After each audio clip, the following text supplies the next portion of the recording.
আসসালামু আলাইকুম, সবাইকে আমন্ত্রণ জানাচ্ছি আমার দেশ মিডিয়া নিউজে। সঙ্গে আছে আমি হুমায়ুন নাওছিন। শুরুতেই জানাবো সংবাদ শিরোনাম। সীতাকুণ্ডে শিপ ইয়ার্ডে বিস্ফোরণ, নিহত ৫।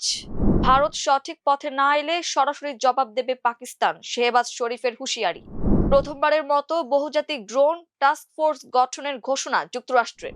জ্বালানি সংকট সমাধানে জরুরি পদক্ষেপ নেওয়ার আহ্বান বিরোধী দলীয় নেতার। ৭ এএসপি ও ৪৯ ওসিকে বাধ্যতামূলক অবসরে পাঠালো সরকার। ইরান যুদ্ধে ৪৫টি রিপার ড্রোন হারিয়েছে যুক্তরাষ্ট্র। তানজিদের সেঞ্চুরিতে ডারউইনে বাংলাদেশের আরেকটি দাপুটে দিন। শুনছিলেন সংবাদ শিরোনাম, এবারে বিস্তারিত। চট্টগ্রামের সীতাকুণ্ডে ফেরদৌস স্টিল শিপইয়ার্ডে পুরনো জাহাজ কাটার সময় ভয়াবহ গ্যাস বিস্ফোরণে এই রিপোর্ট লেখা পর্যন্ত ৫ জন নিহত হয়েছেন। এই ঘটনায় ১০ জনের বেশি শ্রমিক আহত হয়েছেন বলে জানিয়েছেন সীতাকুণ্ড উপজেলা নির্বাহী কর্মকর্তা ফখরুল ইসলাম। শুক্রবার সকালে উপজেলার ভাটিয়ারি এলাকায় এ দুর্ঘটনা ঘটে। আহতদের উদ্ধার করে চট্টগ্রাম মেডিকেল কলেজ হাসপাতালে পাঠানো হয়েছে। তাদের মধ্যে কয়েকজনের অবস্থা আশঙ্কাজনক বলে জানা গেছে। ইউএনও ফখরুল ইসলাম আমার দেশকে বলেন, শিপইয়ার্ডটিতে গ্যাস বিস্ফোরণের পর এ পর্যন্ত ৫ জন নিহত হয়েছেন। এছাড়া দুর্ঘটনায় ১০ জনের বেশি শ্রমিক আহত হয়েছেন। স্থানীয় সূত্র ও প্রত্যক্ষদর্শীরা জানান, সকালে পুরনো একটি জাহাজ কাটার কাজ চলার সময় হঠাৎ বিকট শব্দে বিস্ফোরণ ঘটে। সঙ্গে সঙ্গে আগুন ছড়িয়ে পড়লে কয়েকজন শ্রমিক দগ্ধ ও আহত হন। পরে সহকর্মী, স্থানীয় লোকজন, ফায়ার সার্ভিস ও পুলিশ উদ্ধার কাজে অংশ নেয়। আহতদের দ্রুত চমেক হাসপাতালে পাঠানো হয়। শিপইয়ার্ডের মালিক ফেরদৌস ওয়াহিদের ভাষ্য অনুযায়ী জাহাজ কাটার কাজ চলাকালীন আকস্মিকভাবে বিস্ফোরণের ঘটনা ঘটে। তবে বিস্ফোরণের প্রকৃত কারণ তাৎক্ষণিকভাবে নিশ্চিত হওয়া যায়নি। প্রাথমিকভাবে ধারণা করা হচ্ছে, পুরনো জাহাজের ভেতরে জমে থাকা দাহ্য গ্যাস বা বাষ্পের কারণে বিস্ফোরণ ঘটে থাকতে পারে। জাহাজ কাটার আগে সেটি যথাযথভাবে গ্যাস মুক্ত করা হয়েছিল কিনা, ট্যাঙ্ক ও পাইপলাইন পরীক্ষা করা হয়েছিল কিনা এবং প্রয়োজনীয় নিরাপত্তা ব্যবস্থা নেওয়া হয়েছিল কিনা, এসব বিষয় এখন তদন্তের কেন্দ্রে। পাকিস্তানের পানির প্রতিটি ফোঁটাকে রেড লাইন বা চূড়ান্ত সীমারেখা হিসেবে উল্লেখ করে প্রতিবেশী ভারতকে কঠোর ভাষায় সতর্ক করেছেন দেশটির প্রধানমন্ত্রী শেহবাজ শরীফ।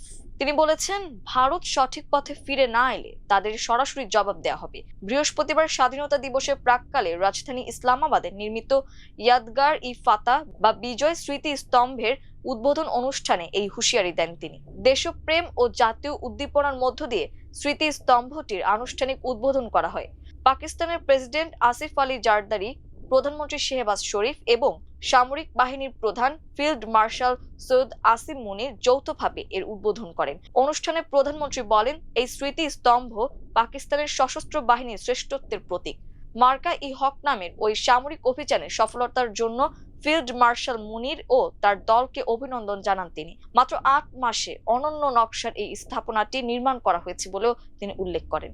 অনুষ্ঠানে দেয়া ভাষণে শেহবাজ শরীফ ভারতের প্রতি কড়া বার্তা দিয়ে স্পষ্ট করেন, পাকিস্তান এই অঞ্চলে শান্তি ও স্থিতিশীলতা চায়, তবে তাদের এই শান্তির আকাঙ্ক্ষাকে কোনোভাবেই দুর্বলতা ভাবা ঠিক হবে না। সশস্ত্র বাহিনীর বীরত্বের প্রশংসা করে তিনি বলেন, সামরিক বাহিনীর এই সাফল্যে পুরো জাতির মাথা উঁচু হয়েছে এবং শত্রুপক্ষকে অত্যন্ত লজ্জাজনক পরাজয় বরণ করতে হয়েছে। যুক্তরাষ্ট্রের সামরিক বাহিনীর সেন্ট্রাল কমান্ড সেন্টকম প্রথমবারের মতো বহুজাতিক ও মাল্টি ডোমেইন হামলাকারী ড্রোন টাস্ক ফোর্স গঠনের ঘোষণা দিয়েছে। নতুন এই ইউনিটের নাম দেওয়া হয়েছে task force falcon strike. CENTCOM এক বিবৃতিতে জানিয়েছে, টাস্ক ফোর্সটি সমুদ্রের উপরিভাগ, পানির নিচে ও স্থলভিত্তিক বিভিন্ন পরিসরে পরিচালিত একমুখী হামলাকারী ড্রোন মোতায়েন করবে। এতে যুক্তরাষ্ট্রের পাশাপাশি আঞ্চলিক অংশীদার দেশগুলোর সামরিক সদস্যরাও অংশ নেবেন। মধ্যপ্রাচ্যে মার্কিন সামরিক বাহিনীর প্রথম বিশেষায়িত একমুখী আক্রমণকারী drone squadron task force scorpion strike প্রতিষ্ঠার ৯ মাস পর এই ঘোষণাটি এলো। সেন্টকমের কমান্ডার অ্যাডমিরাল ব্র্যাড কুপার বলেন, আমাদের আঞ্চলিক মিত্র ও অংশীদারদের মধ্যে যে বিপুল উদ্ভাবন চলছে তার পরিপ্রেক্ষিতে task force falcon strike scorpion strike সাফল্যকে আরো প্রসারিত করবে। তিনি আরো বলেন, নতুন সক্ষমতাগুলোকে সমন্বিতভাবে কাজে লাগানো ও মোতায়েনের মাধ্যমে সামনে যে নতুন সম্ভাবনাগুলো তৈরি হচ্ছে সেগুলো আমরা দ্রুত বাস্তবায়ন করতে পারবো। জ্বালানি সংকট সমাধানে জরুরি পদক্ষেপ নিতে সরকারের প্রতি আহ্বান জানিয়েছেন বিরোধী দলীয় নেতা ও জামায়াত ইসলামের আমির ডক্টর শফিকুর রহমান। শুক্রবার সকালে নিজের ভেরিফাইড ফেসবুকে দেওয়া পোস্টে তিনি এই আহ্বান জানান। পোস্টে তিনি লিখেছেন, সিএনজি পাম্পগুলোতে সারা দেশে অসহনীয় সংকট চলছে। এ ব্যাপারে সরকারের স্পষ্ট বক্তব্য ও উদ্যোগ দেখতে চায়।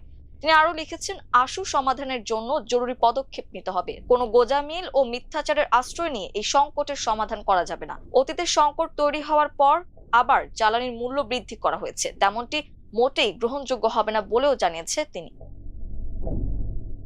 7 জন সহকারী পুলিশ কমিশনার পদমর্যাদার ও 49 পুলিশ পরিদর্শক ওসি সহ 56 জনকে চাকরি থেকে বাধ্যতামূলক অবসরে পাঠিয়েছে সরকার। শুক্রবার সকালে স্বরাষ্ট্র মন্ত্রণালয়ের পুলিশ এক শাখা থেকে পৃথক দুটি প্রজ্ঞাপন জারি করে এই বিষয়টি নিশ্চিত করা হয়। প্রজ্ঞাপনে জানানো হয়েছে, সরকারি চাকরি আইন 2018 এর 45 ধারার বিধান অনুযায়ী জনস্বার্থে এসব কর্মকর্তাকে চাকরি থেকে অবসর প্রদান করা হলো। জনস্বার্থে জারি করা এই আদেশ অবিলম্বে কার্যকর হবে বলে প্রজ্ঞাপনে উল্লেখ করা হয়েছে। তবে বিধি অনুযায়ী অবসরপ্রাপ্ত এসব কর্মকর্তা অবসরজনিত সব ধরনের সুযোগ সুবিধা পাবেন। এই আদেশ জারির পর থেকে সংশ্লিষ্ট 7 কর্মকর্তা সরকারি চাকরি থেকে অবসরপ্রাপ্ত হিসেবে গণ্য হবেন। প্রশাসনের পক্ষ থেকে জানানো হয়েছে, নিয়মিত প্রক্রিয়ার অংশ হিসেবে জনস্বার্থে এই পদক্ষেপ নেওয়া হয়েছে। ইরানের সঙ্গে চলমান যুদ্ধে অন্তত 45টি MQ-9 রিপার ড্রোন হারিয়েছে যুক্তরাষ্ট্র। দ্য ওয়াশিংটন পোস্টের প্রতিবেদনে বলা হয়েছে, যুদ্ধ শুরুর আগে যুক্তরাষ্ট্রের হাতে থাকা রিপার ড্রোনের প্রায় 25% হারিয়েছে দেশটি। বৃহস্পতিবার 3 মার্কিন কর্মকর্তার বরাত দিয়ে এ তথ্য প্রকাশ করা হয়। তবে হারানো সব ড্রোন ইরানের আকাশ প্রতিরক্ষা ব্যবস্থার হামলায় ধ্বংস হয়নি। এক মার্কিন কর্মকর্তা জানিয়েছেন, কয়েকটি ক্ষেত্রে ড্রোনগুলোর সঙ্গে নিয়ন্ত্রণ কক্ষে থাকা পরিচালনাকারীদের যোগাযোগ বিচ্ছিন্ন হয়ে যায়। তবে এর সুনির্দিষ্ট কারণ এখনো জানা যায়নি। এ বিষয়ে মার্কিন প্রতিরক্ষা দপ্তর কোনো মন্তব্য করেনি। এর আগে জুলাইয়ে এক মার্কিন প্রতিরক্ষা কর্মকর্তা জানিয়েছিলেন, ইরান প্রায় 30টি রিপার ড্রোন ভূপাতিত করেছে।